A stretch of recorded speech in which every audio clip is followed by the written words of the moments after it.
Assalamualaikum warahmatullahi wabarakatuh. Waalaikumsalam warahmatullahi wabarakatuh. Salam sehat, salam sejahtera bagi kita semua. Selamat datang di podcast Literasi Digital Madrasah Kabupaten Kudus bersama saya Ratri Rahmawati. Yang terhormat, perlu kami sampaikan kepada Bapak Profesor Dr. Haji Ali Ramdhani selaku Direktorat Jenderal Pendidikan Islam Kementerian Agama Republik Indonesia, juga kepada Bapak Dr. Haji Muhammad Zain MAG selaku Direktur Guru dan Tenaga Kependidikan Kementerian Agama Republik Indonesia, serta kepada Bapak Haji Nusron Wahid selaku Pembina Yayasan Satu Kudus. Kami ucapkan terima kasih atas dukungan terselenggaranya acara ini. Nah, di podcast ini kita akan membahas mengenai tema peran serta pendidikan tinggi dalam menyiapkan pendidik di era digital. Nah, kita mendatangkan narasumber yang luar biasa. Selamat pagi Bapak. Pagi Mbak Lastri. Bapak Dr. Haji Ihsan MAG selaku Wakil Rektor 3 IAIN Kudus. Betul. Apa kabar Bapak? Alhamdulillah sehat. Sehat alhamdulillah Pak. Meskipun di era pandemi seperti ini kita tetap produktif. Berkaitan dengan isu yang sekarang ini kita alami ya Pak, pandemi ini kan suatu fenomena yang membuat semua umat manusia harus adaptasi dengan kondisi sekarang nih, yang tidak jauh terkena impactnya juga sektor pendidikan. Nah, menurut Bapak bagaimana sekarang ini upaya dari pendidikan tinggi untuk mengatasi atau membantu menyiapkan pendidik di era digital seperti ini Pak? Ya, terima kasih Mbak Lastri. Jadi kita ini memang ada di era 4.0 ya, menuju 5.0. Dan saat ini kita memang dikagetkan betul oleh suasana, terutama suasana pandemi ya, pandemi corona yang kita semua kemudian mau tidak mau dunia pendidikan, kebetulan ini kita kan sedang concern di dunia pendidikan ya, dunia pendidikan dipaksa mau tidak mau untuk segera merekonstruksi ya pola-pola pendidikan dan pengajaran yang dilakukan di dunia pendidikan. Nah, sebelum kita mungkin bercerita lebih lanjut Mbak Rastri, saya ingin menyampaikan lebih dahulu bahwa kita hari ini sudah tidak bisa menghindari satu kenyataan bahwa dunia kita di era global ini, kita semua dihadapkan dua pilihan. Dan sebenarnya kita ini ketika menghadapi pilihan ini sudah tidak bisa mundur, mau tidak mau harus maju. Nah, kebetulan kita sebagai santri itu diajari dengan satu kaidah itu ya, kaidah al-muhafadzah alal qadimis sholeh wal adu bil jadidil aslah itu ya. Jadi kita senantiasa menjaga yang sudah ada, tetapi kita juga berpikir bagaimana melakukan inovasi-inovasi, terutama dunia pendidikan kita yang memang dituntut untuk melakukan inovasi-inovasi, terutama inovasi-inovasi di bidang IT. Nah, kita ini para guru sudah harus menggeser, tidak boleh berpikirnya itu fixed mindset, tetapi harus grow mindset. Ya. Jadi grow mindset itu ya wal ahdu bil jadidil aslah. Jadi harus mengambil sesuatu yang lebih bagus. Kita harus berpikir dinamis, berpikir kreatif, berpikir inovatif, terutama di dalam rangka mensikapi kebutuhan-kebutuhan dunia pendidikan agar dunia pendidikan kita tidak ketinggalan, terutama madrasah itu ya, sebagai lembaga pendidikan Islam yang concern dalam rangka untuk menyiapkan anak-anak generasi kita ke depan yang sudah harus melek IT, mereka harus sudah tidak ketinggalan lagi, mereka sudah harus hidup di era digitalisasi. Nah, oleh karena itu, guru-guru kita itu juga harus sudah disiapkan pola pikir dalam rangka grow mindset, sudah tidak boleh fixed mindset. Apapun yang menjadi tantangan sekarang ini, para guru memang harus hadir ya, hadir menyiapkan diri dengan habituasi-habituasi baru bahwa kita harus sudah menghadirkan keterampilan-keterampilan terutama literasi digital. Kira-kira itu Mbak Latri. Oke, kita kembali ke definisi literasi digital dulu ya Pak. Ya. Saya sudah membaca dari berbagai definisi itu kan sebenarnya luas. Sangat luas sekali. Itu ya dari kita mengkonsumsi dalam hal kita berarti menonton tayangan itu, kemudian ada konteksnya kita menganalisis informasi yang ada di dalam situ. Betul. Dan juga bagaimana kita untuk bisa berkontribusi ikut membuat konten-konten literasi digital yang bermanfaat. Nah, dari definisi itu Pak, sebenarnya ada nggak strategi khusus dari perguruan tinggi untuk menyiapkan tidak hanya hard skill-nya saja, tapi dari segi mungkin dari segi etika berdigitalisasi mungkin Pak. Itu bagaimana Pak? Ya, jadi kita hari ini para mahasiswa ya, kebetulan misalnya di kami ya di IAIN Kudus itu para mahasiswa terutama yang kita siapkan menjadi calon-calon pendidik ya sebagai calon-calon guru, mereka memang harus sudah kita siapkan orientasi literasi dasar ya, literasi dasar. Mereka harus memiliki kesiapan mental ya untuk berdigital ya, untuk ber-IT ya. Apalagi sekarang ini kita ketika bicara tentang IT, tentang teknologi, kita ini sudah tidak bisa membedakan antara kita ini sedang menggunakan peralatan IT atau kita ini memang sudah hidup di dalam konteks IT. Jadi semua kehidupan kita ini sudah tidak bisa dilepaskan. Anak-anak kita belanja saja itu kan sudah mulai belanja sendiri. Yang pusing para orang tua ini. Jadi ketika mereka GoFood, ketika mereka pesan itu sampai rumah tinggal dikasihkan karena COD ada yang bayar di tempat dan sebagainya. Tagihannya itu sangat luar biasa. Nah, ini sesuatu yang kita sudah harus mempersiapkan para guru, para pendidik karena anak-anak kita memang hidup di era seperti ini, gitu ya. Jadi menurut saya itu yang sangat penting dan harus kita siapkan gitu. Iya, betul Pak. Sekarang ini ibaratnya anak-anak itu bahkan mungkin lebih canggih dari orang tuanya, iya, Pak. Kita kalah canggih gitu ya. Jadi kita kalah canggih. Apa itu langsung belanja online begitu ya Pak. Nah, kembali ke inilah Pak, tanggung jawab moral ya Pak dari segi pendidik. Karena generasi kita sudah masuk ke generasi Z, kalau saya masih milenial atau saya juga masuk ke Z Pak. Belum ya. Iya. Yang Z itu kan sekarang sudah semuanya serba digital serba nih Pak. Digital. Nah, berarti kan di situ ada perubahan mindset yang dulu kita seperti apa, sekarangnya berbeda. Nah, dari segi pendidik ini bagaimana caranya kita ini ya Pak, ibaratnya membuat memberikan pemahaman dasar kepada anak-anak supaya nantinya jejak digital ini kan susah dihilangkan ya Pak. Sekarang yang sedang marak itu komentar-komentar yang kita bilang netizen mungkin ya Pak, komentar-komentar yang mungkin kurang layak untuk dipublish. Nah, bagaimana Pak memberikan pemahaman strateginya untuk itu? Ya, jadi kita semua ya, jadi sebagai orang tua itu juga mestinya sebagai seorang pendidik di rumah itu ya, di dalam keluarga. Apalagi kita sebagai pendidik yang secara formal memang memberikan transformasi, internalisasi nilai-nilai kehidupan terhadap para generasi muda ya, anak-anak didik kita. Jadi mereka harus sudah kita sadarkan bahwa hidup di era digital ini, semua yang kita katakan, semua yang kita tulis, semua yang kita lakukan itu sudah direkam di dalam dunia IT. Dan itu sudah tidak bisa dihilangkan. Nah, oleh karena itu kita harus sudah memberikan satu pemahaman terhadap anak-anak kita bahwa kita ini harus hidup jujur. Makanya kan begini, jadi di dalam kurikulum 2013 ada 18 karakter gitu ya. Nah, salah satu karakter yang penting kita tanamkan kepada anak-anak kita adalah jujur, tanggung jawab.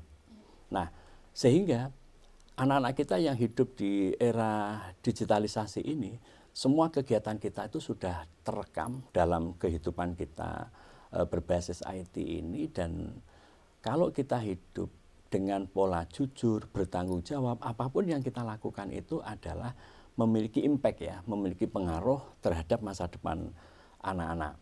Oleh karena itu, kita sebagai orang tua, sebagai guru harus betul-betul menyiapkan kesiapan pemahaman anak-anak, kesadaran anak-anak bahwa kita ini hidup sudah di era digitalisasi, apa yang kita lakukan di sini sudah bisa dilihat, diikuti oleh dunia di luar sana. Bahkan kita hari ini kan seringkali anak-anak ketika di mana kemudian selfie diupload di Facebook lah, kemudian di Instagram lah, bahkan di profil WA, di status dan sebagainya. Nah, hal-hal seperti ini satu sisi sebenarnya positif ya. Kita ada keberanian untuk eksis dalam kehidupan nyata. Tetapi satu sisi existing yang kita lakukan ini juga harus betul-betul kita bisa bertanggungjawabkan. Sehingga kita harus membentuk karakter anak sesuai dengan 8 karakter yang dimaui oleh kurikulum kita. Gitu Mbak Lastri. Iya, berarti kan dari konteks pendidikan ini ada subjek, ada objeknya ya. Iya, objeknya betul. Siswa-siswa, dan subjeknya adalah para pendidik. Nah, kalau dari segi Universitas IAIN Pak, kalau boleh tahu itu ada pelatihan-pelatihan khusus nggak Pak untuk para pendidik dalam menyikapi ini? Iya, jadi kita ini kan kebetulan kalau di IAIN Kudus kita mempunyai 5 fakultas ya. Ada Fakultas Syariah, Fakultas Dakwah, Fakultas Usuluddin, Fakultas Ekonomi dan Bisnis, dan yang terakhir yang ini paling diminati adalah Fakultas Tarbiyah. Sementara di IAIN Kudus ini memang ranking tertinggi yang menjadi tujuan masyarakat untuk kuliah itu di Fakultas Tarbiyah. Nah, utamanya memang di program studi PAI ya, Pendidikan Agama Islam. Cuman sekarang ada batasan rekrutmen untuk penerimaan mahasiswa baru. Nah, kita sadar bahwa hari ini penyiapan guru kita sudah tidak manual skill ya. Tidak hanya keterampilan manual, tetapi justru sekarang ini adalah kita harus betul-betul menyiapkan kaitannya dengan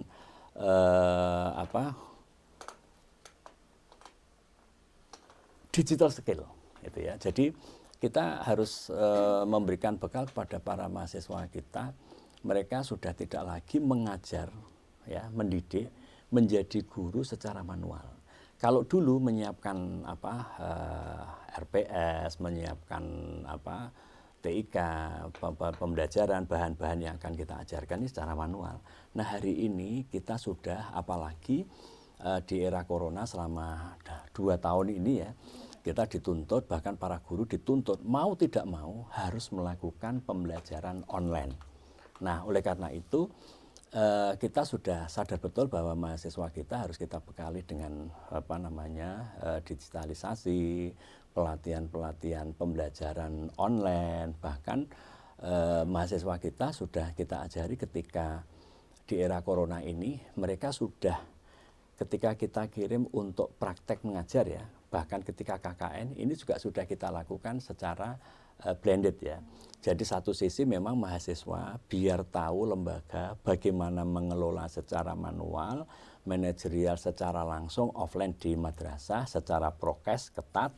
Tapi sisi lain mereka juga sudah kita beri bekal ya, kita ajari bagaimana pelaksanaan pembelajaran maupun pendidikan secara online. Sehingga kapasitas para mahasiswa ketika praktek mengajar itu sudah kita bekali dengan konten-konten digitalisasi, kemudian bagaimana pembelajaran yang inovatif, kreatif. Ya, kalau dulu itu kan kita ketika melihat TikTok gitu ya. TikTok dulu itu kan hanya untuk main ya. Tapi sekarang coba lihat ya, TikTok sekarang itu dipakai untuk kegiatan bisnis, untuk jualan. Bahkan mulai dari para profesor, guru besar, guru-guru, kita semua menggunakan TikTok untuk mentransformasikan ilmu, menyampaikan informasi, menyampaikan ajaran, bahkan banyak itu ya video-video pendek mulai dari Pak Quraisyihab, Gus Baha, Pak Menteri, gitu ya, Pak Dirjen, bahkan beberapa orang ya ini sudah sangat familiar dengan video-video pendek dengan TikTok yang itu bisa sangat bermanfaat. Iya, gitu. betul Pak. Berarti di Ya, sisi lain ternyata memang ya setiap musibah kita harus melihat hikmahnya ya Pak. hikmahnya Hikmahnya betul, salah satunya di pandemi ini ternyata mengakselerasi kita nih supaya betul, cepat betul. maju dalam Iya. pendidikan juga ya Pak ya. Nah, kalau boleh Jadi kan ya, seperti ini Mbak Rati. Kadang-kadang kita itu kayak apa filosofi apa odol itu ya.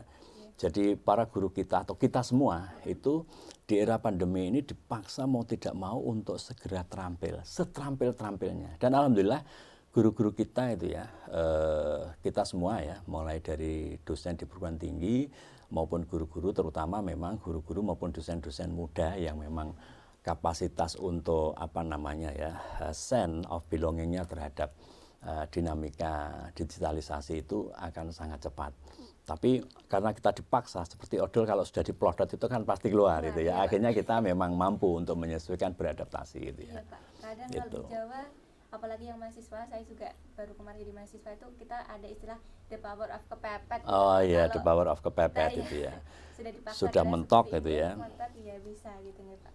Nah, kalau boleh tahu Pak, selama kurang lebih 2 tahun ini, boleh diceritakan nggak Pak tantangan-tantangan atau kendala di lapangan di IAIN dalam proses untuk menciptakan pendidik yang seperti memiliki kualifikasi seperti ini Pak? Ya.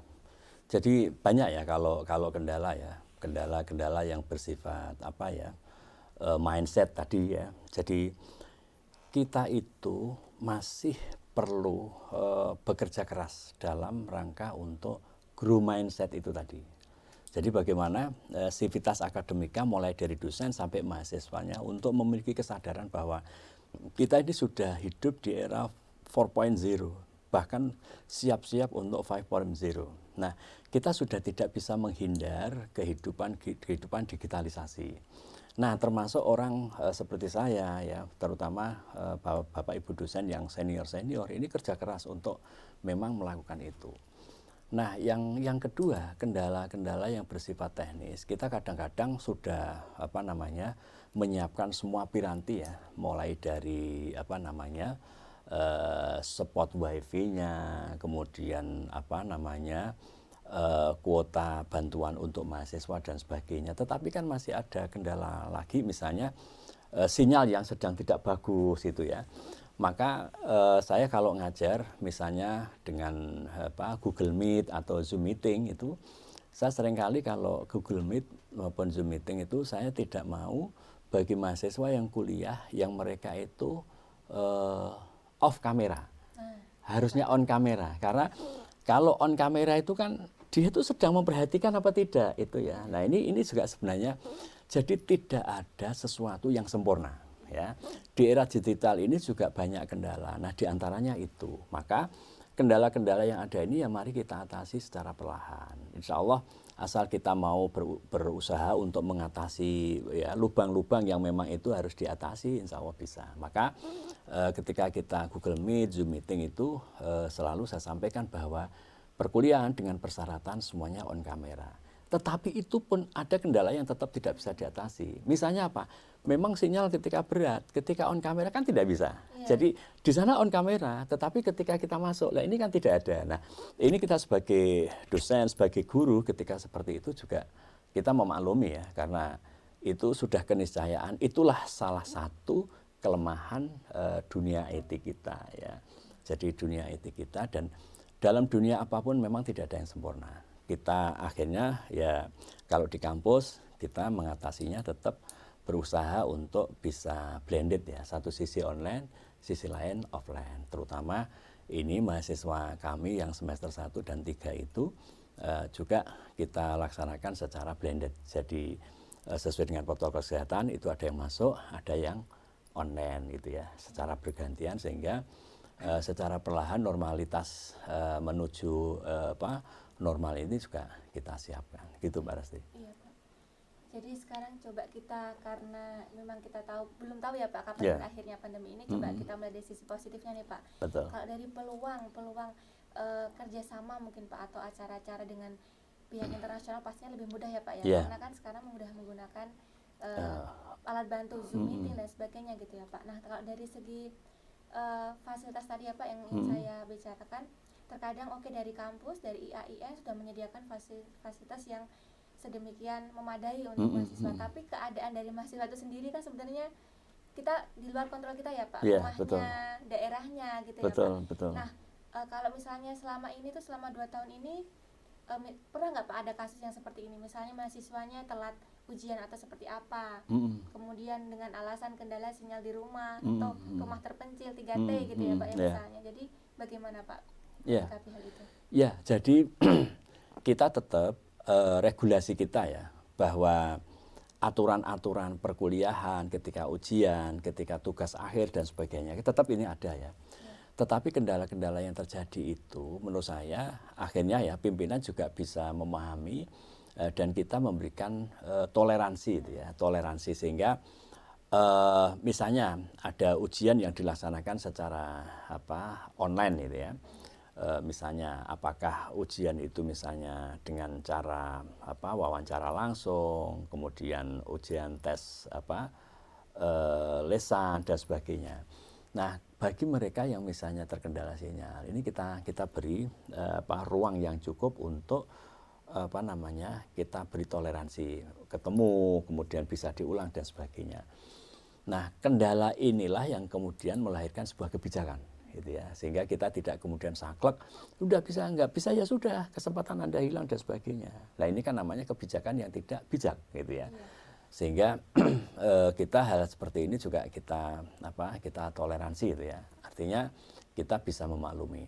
Nah, yang kedua kaitannya dengan kegiatan-kegiatan seminar, kemudian kegiatan-kegiatan workshop, kegiatan-kegiatan FGD yang dilaksanakan secara online, ini luar biasa. Tadi Mbak Rastri bilang bahwa di balik sebuah peristiwa selalu ada hikmah.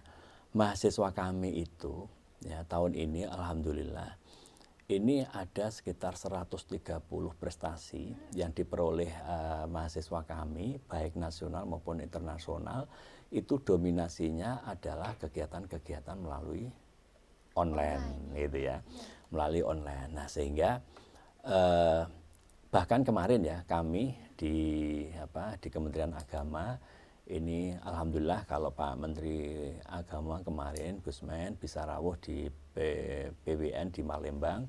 Kalau OASE karena beliau kebetulan sedang ke luar negeri, tapi alhamdulillah Pak Dirjen, Pak Sekjen, kemudian Pak Direktur ini pada bisa hadir di acara PWN maupun di OASE. Nah, ini pelaksanaannya juga dilaksanakan secara blended.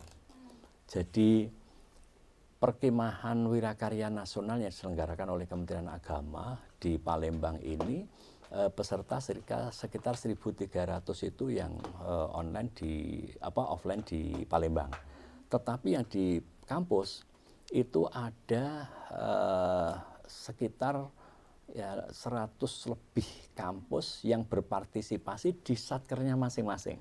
Jadi ada perkemahan yang online di Palembang, kemudian ada perkemahan yang dilaksanakan di Satker, kemudian mengikuti secara online. Jadi apa yang dilaksanakan di Palembang itu juga disaksikan dan diikuti bersama-sama para peserta pramuka Racana di masing-masing kampus. Nah, kemudian OASE kemarin juga alhamdulillah ada 32 cabang lomba yang dilombakan itu juga dilaksanakan secara online dan offline.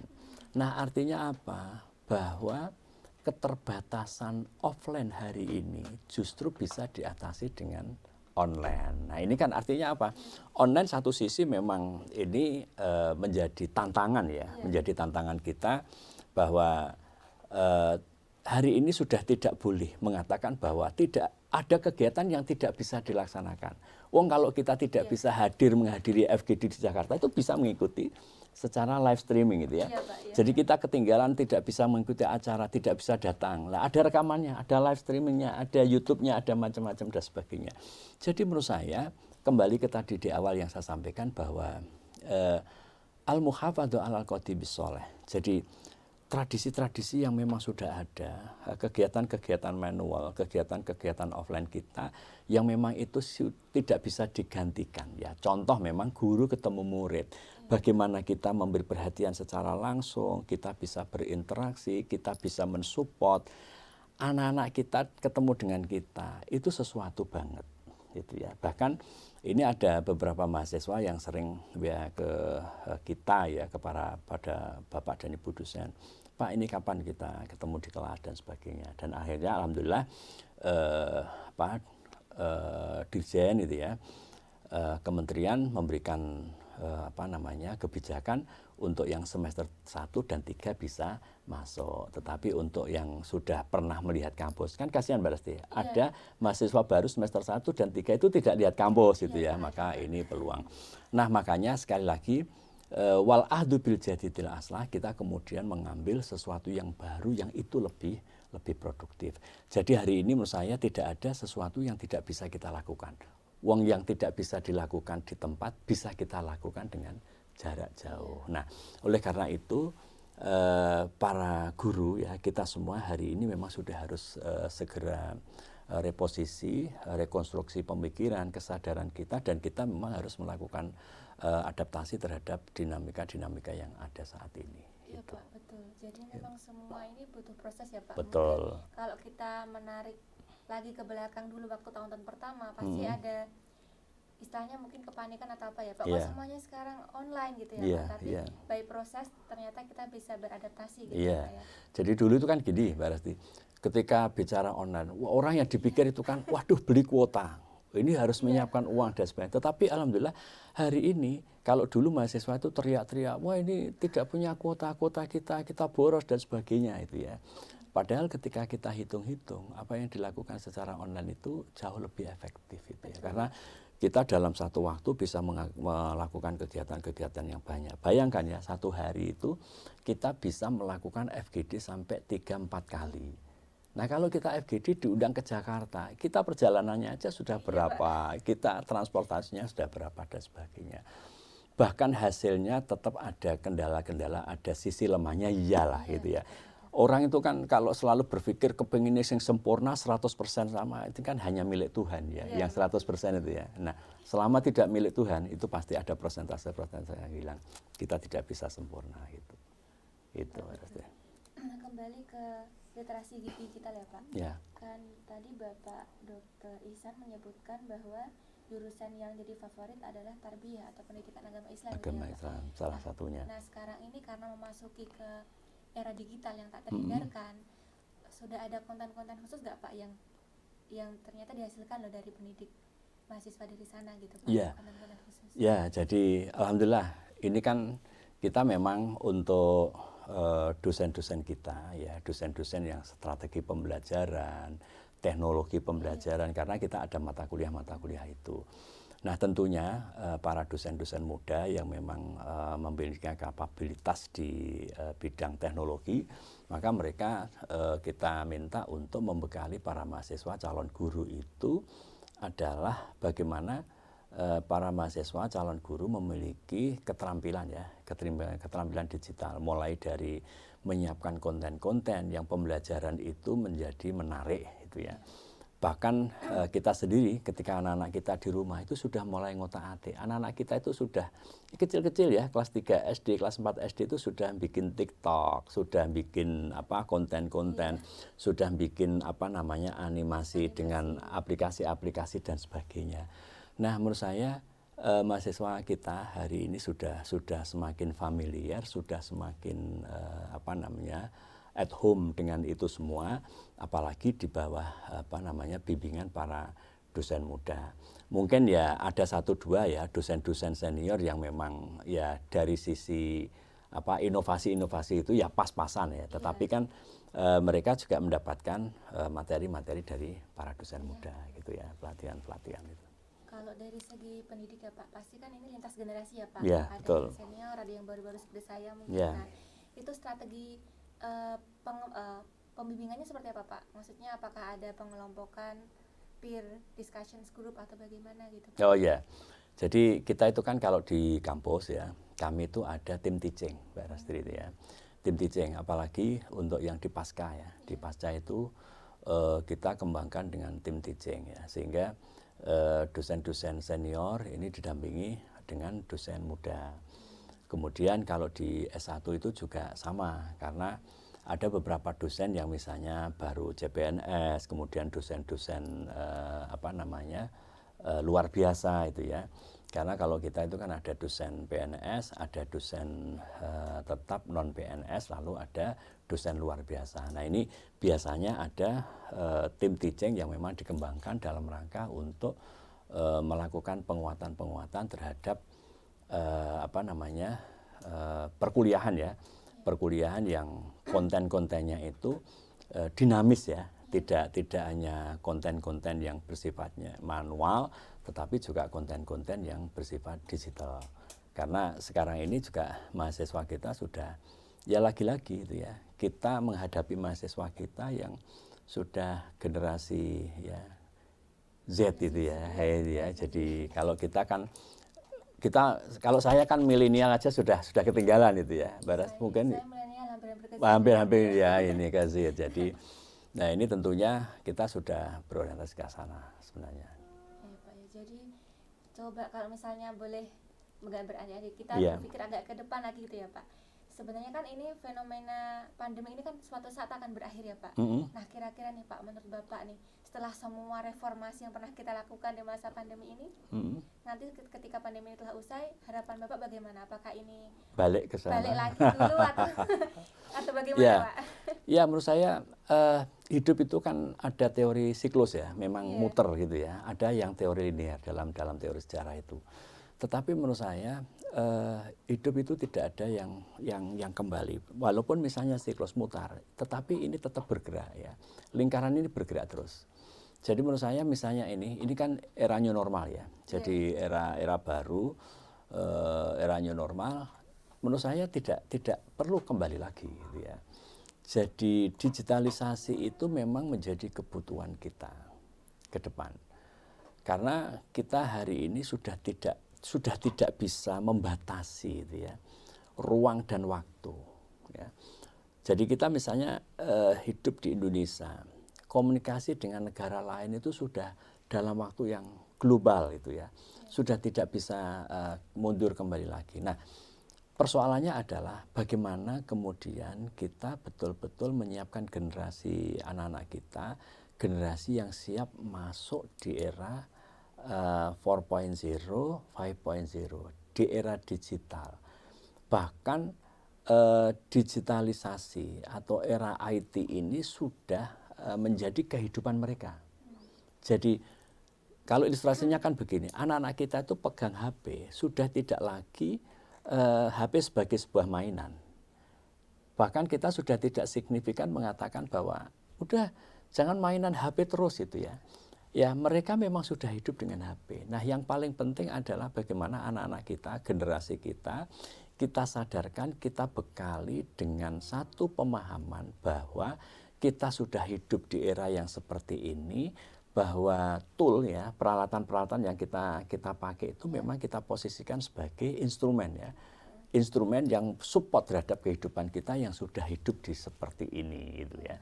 Sehingga nanti orang tua setiap hari tidak kemudian ribut dengan anaknya itu ya. Anaknya menjadi direcokin gitu ya. Sementara mereka sudah hidup di era yang seperti ini.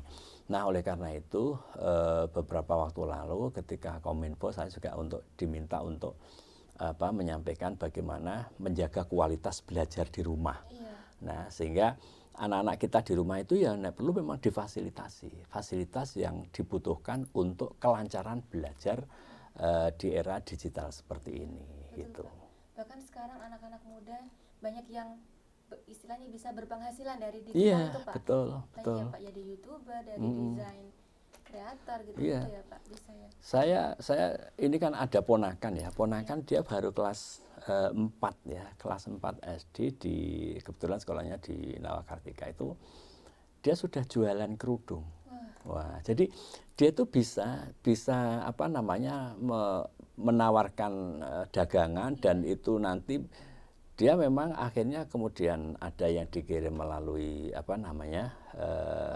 online shop, kemudian ada yang COD, bahkan ada yang dia setelah memang ditawarkan kepada temannya kemudian beli, dia minta kepada ibunya untuk diantarkan ke tempat. Nah ini kan luar biasa. Anak-anak kita itu sudah seperti itu hari ini gitu ya. Sehingga menurut saya dunia pendidikan kita hari ini memang sudah harus at home dengan IT, dengan digitalisasi, dan kita sudah tidak perlu alergi lagi. Lagi-lagi cara pikirnya adalah guru mindset. Wal ahdu bil jadidil aslah. Kita sudah tidak perlu lagi khawatir ya. Yang penting yang lama bagaimana, tradisi-tradisi yang sepanjang ini jalan bagaimana, kan sudah ada teksnya, al-muhafadzah alal qadimis sholeh. Asal itu masih baik, masih bernilai, masih bermanfaat, kita pertahankan, ya, mempertahankan yang sudah ada dan selalu melakukan inovasi yang baru. Nah, hari ini kita dihadapkan pada satu kenyataan digitalisasi seperti ini, IT yang sudah seperti ini, ya sudah, mari kita syukuri, kita hidup bersama dengan generasi-generasi ke depan. Kita yang sudah tua-tua ini tinggal mensupport bagaimana kita mengadaptasikan, kita memberikan penanaman ya terhadap nilai-nilai kesiapan anak-anak untuk hidup di era 4.0 maupun 5.0 gitu. Udah menuju ke 5.0 Betul gitu.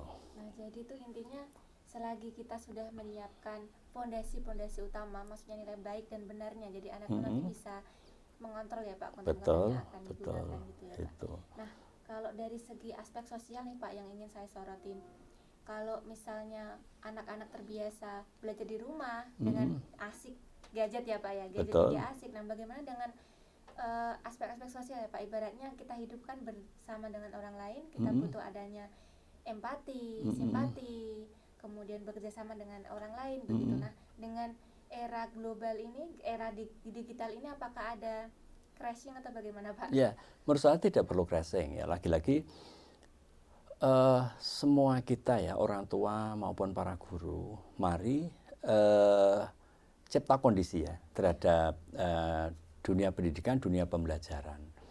Maka di era pandemi ini kita semua juga berharap agar segera pandemi usai gitu ya. Ketika pandemi usai, normalitas kembali, maka kita bisa bertatap muka langsung, berinteraksi dengan anak-anak kita, dengan peserta didik kita, dengan lingkungan kita, dengan masyarakat kita. Karena kemarin kan memang sempat kita galau, risau, bahkan sudah masuk ke ranah-ranah ibadah, rumah-rumah ibadah ada pembatasan dan sebagainya. Nah, menurut saya ini kan hal yang bersifat darurat itu kan ya darurat. Darurat itu kan tidak selamanya, itu ya sebentar saja. Dan ketika suasana darurat ini sudah selesai, kita akan kembali ke masa-masa normal. Nah, maksud saya inilah poin kebutuhan kita untuk bisa tetap bersosialisasi, berinteraksi dengan masyarakat sekitar. Anak-anak kita harus kita kondisikan itu. Jangan sampai anak-anak kita itu kemudian lepas dari konteks lingkungannya. Nah, maka anak-anak yang sudah at home dengan digitalnya, itu tidak usah kita cut. Tidak usah kita hentikan, apalagi kita larang. Karena ini dunia mereka. Kita kan dulu dunia ketika main gubak sodor, ketika main gateng, ketika main main-mainan ya era kita ya, itu betul ya. Nah, anak-anak kita memang mainannya sudah mainan digital, mainan online gitu ya. Tinggal betul-betul semua kita tertantang untuk bagaimana anak-anak kita sadarkan betul bahwa IT itu juga berisiko. Satu sisi memang sebelah kanan ada manfaat, tetapi sebelah kiri juga ada resikonya, terutama resiko-resiko sekarang ini kan yang sedang marak, ada kekerasan seks, ada konten-konten yang tidak baik. Ini harus mulai disadarkan pada anak-anak kita bahwa itu harus disampaikan secara terbuka. Oh, Dik, ini ada link-link, ada konten-konten yang tidak boleh. Itu melanggar norma. Kita hidup itu tetap harus berpedoman pada norma, kepada aturan, kepada regulasi. Terutama kita sebagai seorang muslim, ajaran di dalam Al-Quran maupun hadis ini harus kita pedomani. Nah, ini yang menjadi landasan ya berpikir anak-anak. Jadi kita juga akhirnya bisa mengajari pada anak-anak nanti kalau ada konten-konten yang mau di-share ya, disaring dulu sebelum di-share, kan katanya gitu ya. Saring sebelum sharing kan gitu ya. Nah, hal-hal seperti ini juga sudah menjadi konten kesadaran kita, dan ini sudah harus disosialisasikan, harus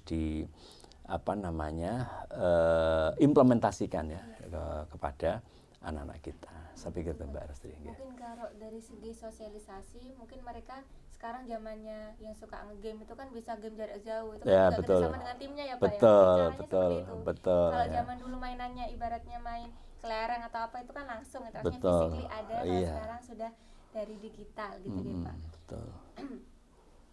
Baiklah, topik hari ini mengenai peran dari pendidikan tinggi dalam menyiapkan pendidik di era digital. Seperti kesimpulannya adalah bahwa dunia digital itu seperti mata pisau ya Pak. Ada Betul. sisi positif dan juga ada sisi negatifnya. Tinggal bagaimana peran kita masing-masing bagi orang tua di rumah dan juga kita sebagai stakeholders akademisi pendidikan untuk menyiapkan itu semua, sehingga generasi kita sekarang ini nanti tidak terlepas dari nilai-nilai norma, nilai agama dan sebagainya, tanpa mengesampingkan kemampuan yang sekarang ini sudah kita ciptakan, ibaratnya seperti itu. Oke, sekian dari kami. Terima kasih saya ucapkan kepada Sama-sama Bapak Mbak Dr. Rastri, sama-sama. Haji Ihsan atas kehadirannya. Kita jumpa lagi di podcast selanjutnya. Billahi taufiq wal hidayah. Wassalamualaikum warahmatullahi wabarakatuh. Waalaikumsalam warahmatullahi wabarakatuh.